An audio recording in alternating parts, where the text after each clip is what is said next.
Once again, welcome back guys in the ninth video of the series of J Advanced. This is Rohit 20AR1003 IIT Kharagpur.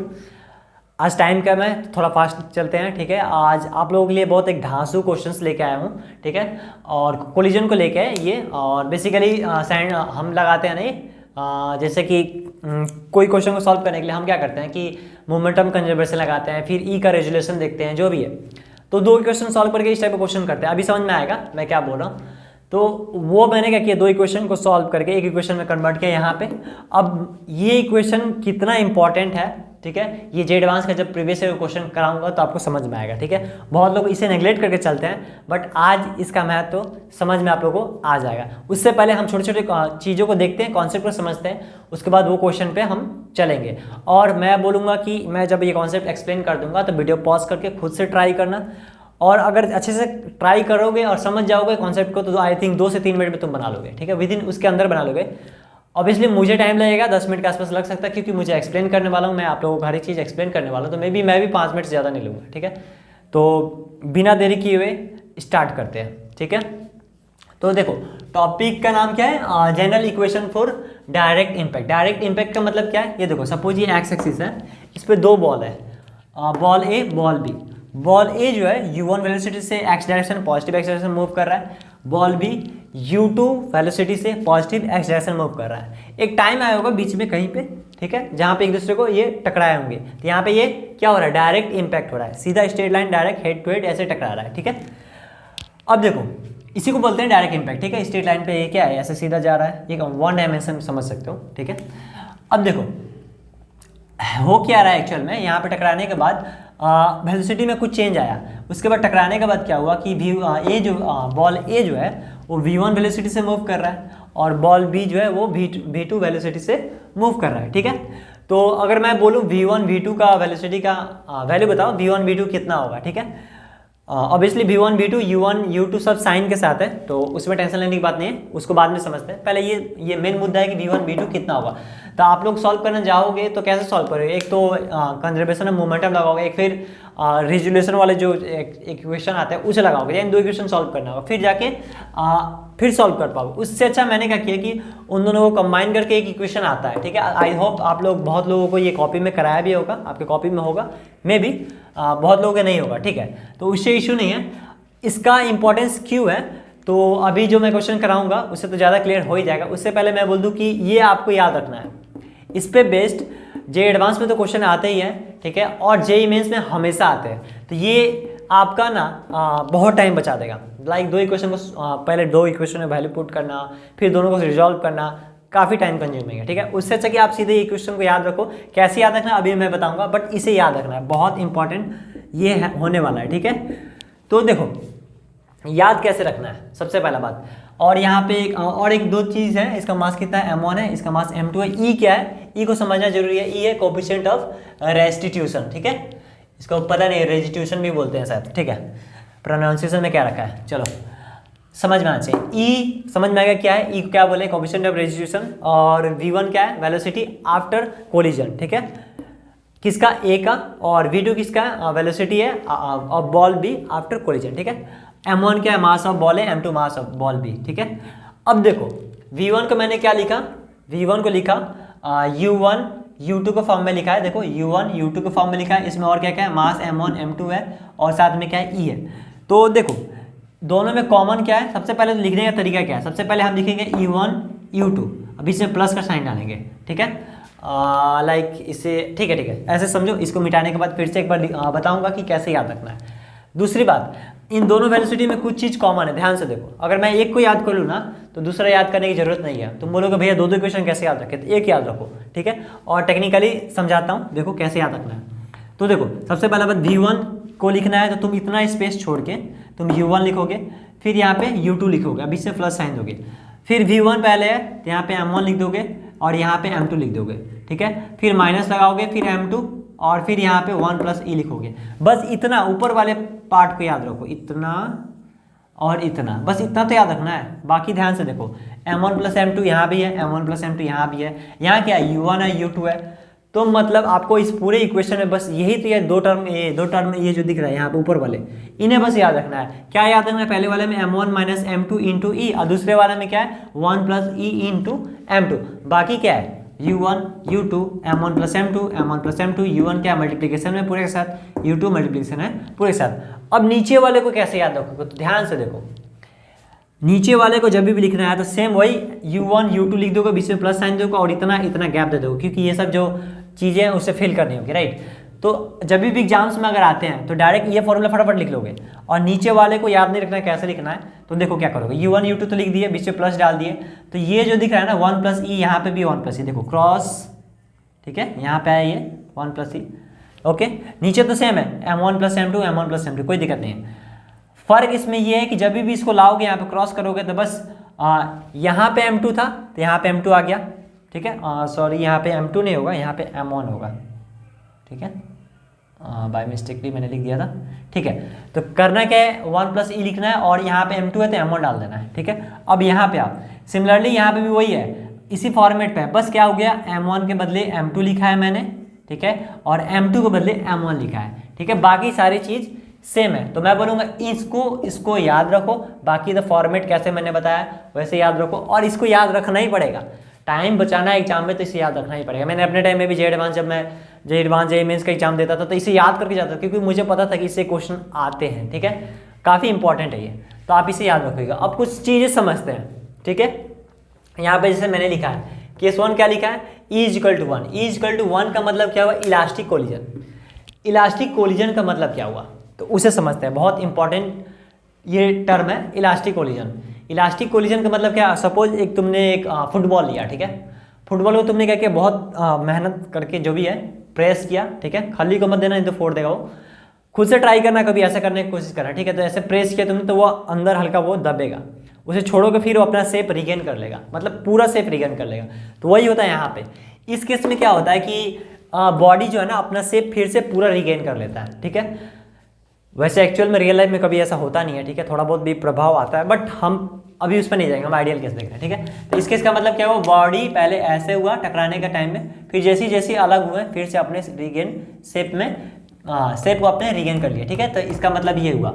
इसमें एक और चीज़ बहुत important है, वो ये है मतलब कि ये ए और बी मूव कर रहे हैं तो ऑब्वियसली इसके पास कुछ मैकेनिकल एनर्जी होगा, तो टकराने के बाद क्या होगा कि इसमें कुछ क्या हो जाएगा, पोटेंशियल एनर्जी डेवलप हो जाएगा। स्प्रिंग को देखे हो ना, नॉर्मल पे ऐसे L0 पे रहता है, जैसे इसको हम थोड़ा सा कंप्रेस करते हैं तो बोलते हैं हाफ के x² एनर्जी ये इसके अंदर स्टोर हो गया। तो यहाँ पे भी वही होता है, जब भी कोई चीज़ दबता है तो उसके अंदर कुछ ना कुछ पोटेंशियल एनर्जी स्टोर हो जाता है, ठीक है। कब, जब वो मूव करता है, ठीक है।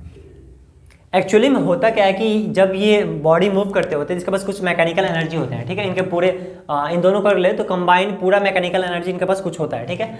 तो जब ये टकराते हैं तो क्या होता है कि कुछ डिफॉर्मेशन पोटेंशियल एनर्जी बॉडी में जमा हो जाता है, ठीक है, जब वो सिकुड़ते हैं, ठीक है। तो वही यहाँ पे बोल रहा है कि बॉडी फिर सिकुड़ता है, फिर ये फैल जाता है, मतलब जो पहले मैकेनिकल एनर्जी था फिर से वो मैकेनिकल एनर्जी उतना ही रहता है, ठीक है। कुछ मैकेनिकल एनर्जी में से डिफॉर्मेशन पोटेंशियल एनर्जी में फॉर्म में चेंज नहीं होता है, ठीक है। तो ये बोलता है इलास्टिक कोलिजन का मतलब, ठीक है। दूसरा क्या है, E = 0। E = 0 का मतलब क्या हुआ कि परफेक्टली इन इलास्टिक कोलिजन, मतलब अगर बॉडी ऐसे A है, ये B है, ठीक है, टकराने के बाद क्या होने वाला है, इनका हाल तो बुरा होने वाला, पूरा अच्छे से दबने वाले हैं अच्छे खासे, ठीक है। साथ साथ ये क्या होगा, ऐसे दबने के बाद इनका शेप पूरा खराब होगा, ठीक है, ए और बी, और ये साथ में मूव करेंगे। उसके बाद सपोज ये v1 वेलोसिटी से मूव कर रहा था, ये v2 वेलोसिटी से मूव कर रहा था, अब फाइनली कंबाइन होने के बाद ये v वेलोसिटी से मूव करना स्टार्ट कर देंगे, ठीक है। इस केस में क्या होगा कि जो मैकेनिकल एनर्जी था, कुछ मैकेनिकल एनर्जी का जो कुछ पार्ट होगा वो इसमें डिफॉर्मेशन पोटेंशियल एनर्जी के फॉर्म में स्टोर हो जाएगा, ठीक है। और साथ में क्या होगा, ये साथ में चिपक जाएंगे, स्टिक हो जाएंगे, और उसके बाद साथ में मूव करेंगे विथ सेम वेलोसिटी, ठीक है। और इनका तब क्या बोलेंगे, जब सेम वेलोसिटी से मूव करे तो रिलेटिव वेलोसिटी क्या हो जाएगा इनका, 0, ठीक है। क्यों, दोनों सेम वेलोसिटी से सेम डायरेक्शन में मूव कर रहे थे इसलिए, ठीक है।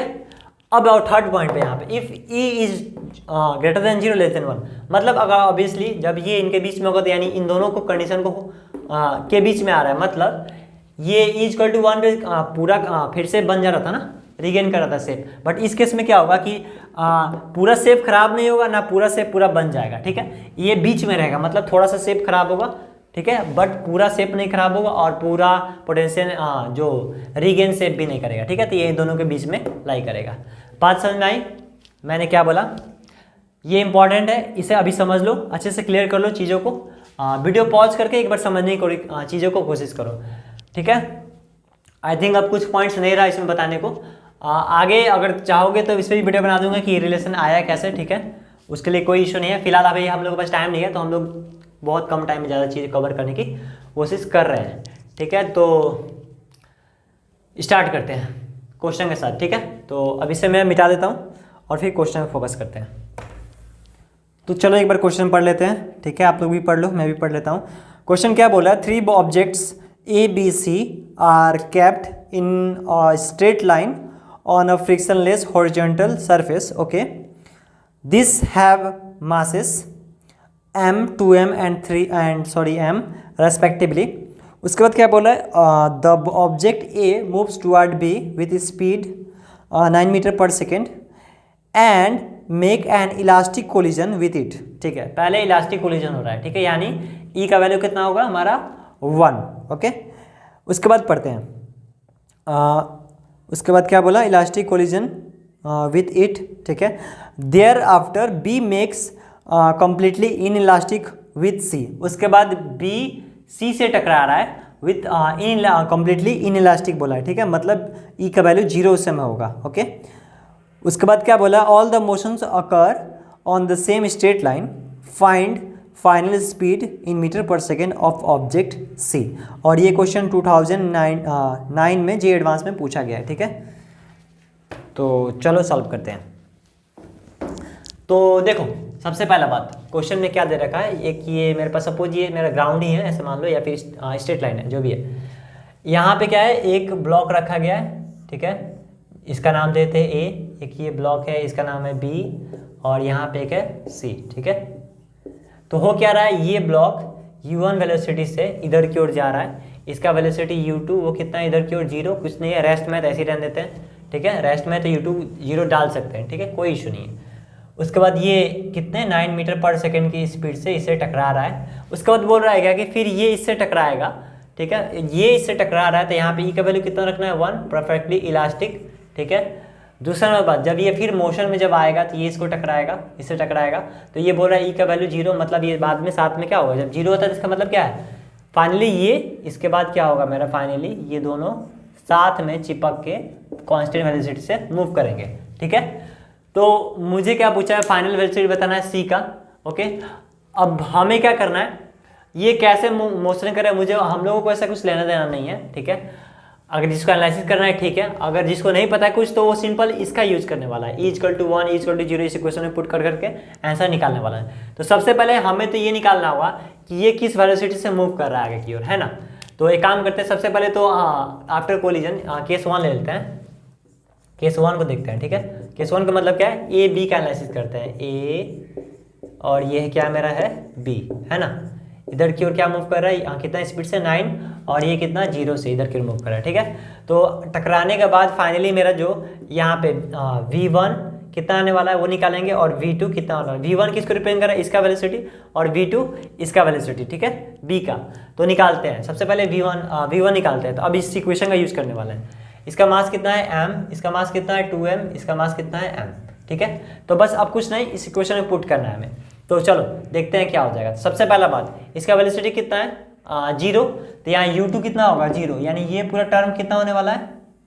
ये कितना होने वाला है 0, क्योंकि 0 से मल्टीप्लाई है पूरे टर्म में, ये वाला क्वांटिटी में जब मल्टीप्लाई होगा तो क्या हो जाएगा 0।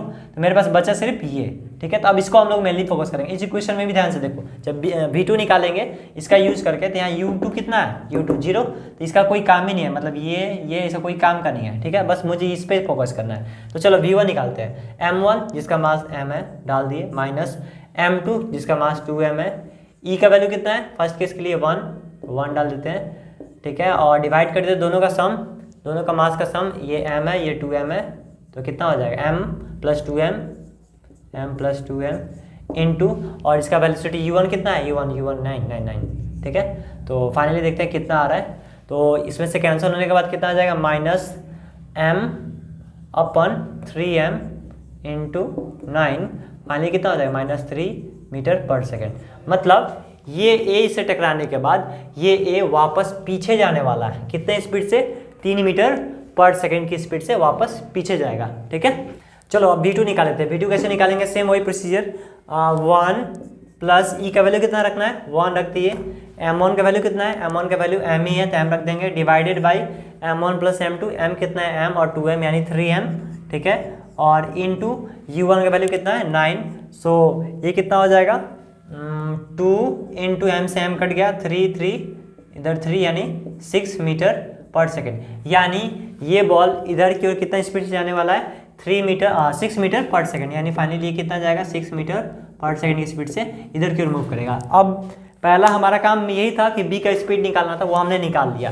ठीक है, अब बाकी चीज़ों को हम भूल जाते हैं। चलो अब केस 2 लेते हैं, जब ये टकराने वाला है, ठीक है, वो भी परफेक्टली इन इलास्टिक। ठीक है, ई का वैल्यू केस 2 में क्या है, केस 2 में क्या है, केस 2 में ई का वैल्यू कितना है 0, और ये क्या होने वाला है बी जो है जिसका मास 2m है, ये 6 मीटर पर सेकेंड की स्पीड से सी पे टकराने वाला है। इसका जो U1 हो जाएगा ये हो गया, इस बार U2 कितना है, ये 0 है। ठीक है, ठीक है, अब हमसे क्या पूछा है कि V2 निकालना है, यानी ये इसके लिए अब V2 क्या हो जाएगा, मतलब टकराने के बाद ये क्या हो जाएगा, सपोज टकराने के बाद ये V1 वेलोसिटी से मूव कर रहा होगा और ये C V2 वेलोसिटी से मूव कर रहा होगा। तो ये C का पूछा है और तुम्हें पता है इक्वल टू 0 पे दोनों साथ में चलते हैं, तो किसी का भी निकालो आंसर सेम ही आने वाला है। बट फिर भी हम जो जनरल पढ़े हुए हैं, इसका वेलोसिटी क्या होगा आफ्टर कोलिजन के बाद V2 होता है, तो V2 का क्या हो जाएगा।